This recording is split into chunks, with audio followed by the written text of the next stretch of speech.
I'm Ben Turner. I've played for Coventry City, Cardiff City, Burton Albion, Mansfield Town, Notts County, Oldham on loan, and Peterborough on loan. 33. Favourite boots? I tell you that's easy. So when I was younger at Coventry, they had them. I won't remember what they're called now, but they were Umbro, and they were the Umbro John Terrys. I can't think what they exactly were called, but they're the ones John Terry used to wear when he was obviously at the height of his power with Chelsea, and I used to wear them for a season or two at Coventry when I was young, and I loved them boots. But they got like all the good boots you have along the way, they end up getting discontinued, and you wish you'd bought rakes of them so you could like wear them till the end. But yeah, I love them. I will always wear black boots. I need a few new pairs of boots, and it's really hard to get black boots anymore. It's like you're on Pro Direct Soccer and the different websites where you think you're nailed on to get some, and at the minute they're just not really there. So I get why you when you've got, for every one pair of black you've got nine pair of coloured boots to choose from. I get why some of the younger lads are doing it, but I draw the line at pink. Well, that was actually what I was going to say. One of the most surprising things that I found about the Notts squad is Doyle wears pink boots. He can do what he wants, can't he? He's nearly 40 now. He's earned the right to do what he wants. 1. So at Cardiff, we had a home game. I think we were playing Hull at home, and I went in for a tackle and I lost my boot. My boot fell off at one end of the pitch, and the ball wouldn't go off the pitch. So there was like another 2 or 3 phases of play where I was like running back and up and sideways, and had a couple more things to do in the game, and I only had one boot on, and the other boot I was waiting for a chance to actually put it back on, and the Cardiff fans were singing "He only needs one boot," which was quite.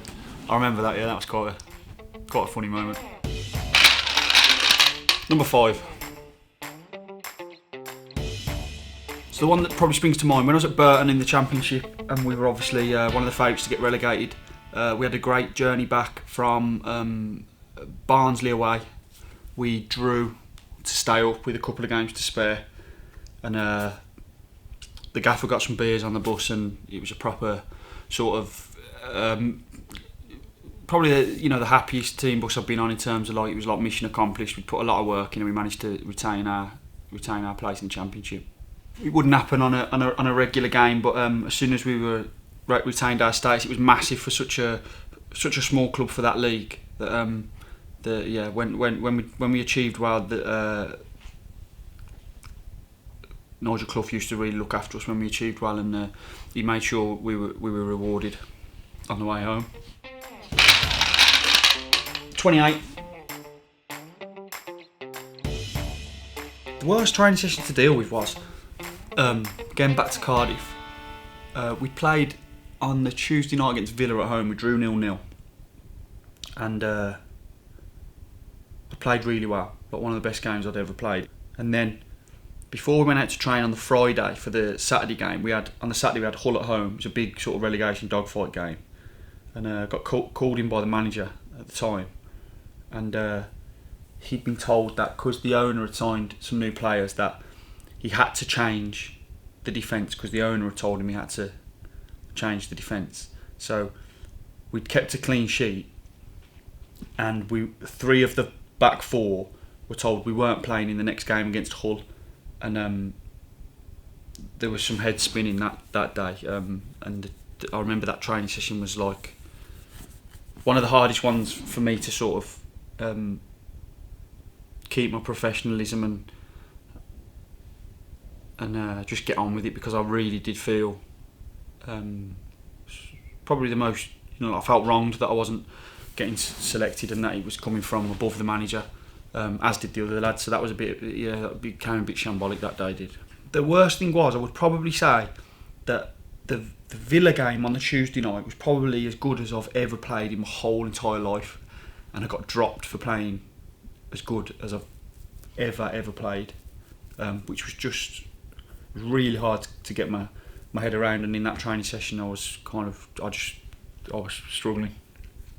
How did they get on the following match? They got beat 4-0 4-1. 13. Yeah, faded 18. That might be. No, we'll go 13. It might be a faded 18, but we'll go 13.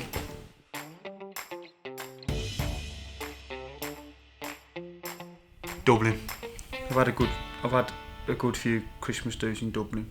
One that springs to mind was where it was a really, really good time we had. So we went to Dublin with the Cardiff lads, and I had my first nephew's christening on the Sunday. We got totally double booked. Obviously, I was godfather to my nephew, brother's first kid. So I was really torn because we had a great bunch of lads at Cardiff, and they were like, "You've got to come, you've got to come." And I was like, "Well, the only thing I can do, I'm going to have to come to the Christmas do on the Saturday to Dublin." We all went out on the Saturday night.